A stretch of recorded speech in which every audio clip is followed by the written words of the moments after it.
This Dalton Wade Real Estate Group property video is presented by Yvonne Lafon. Cute little bungalow in historic Yankeetown.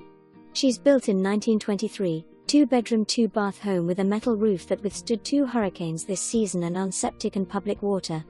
Helene came to visit, but repairs were made immediately.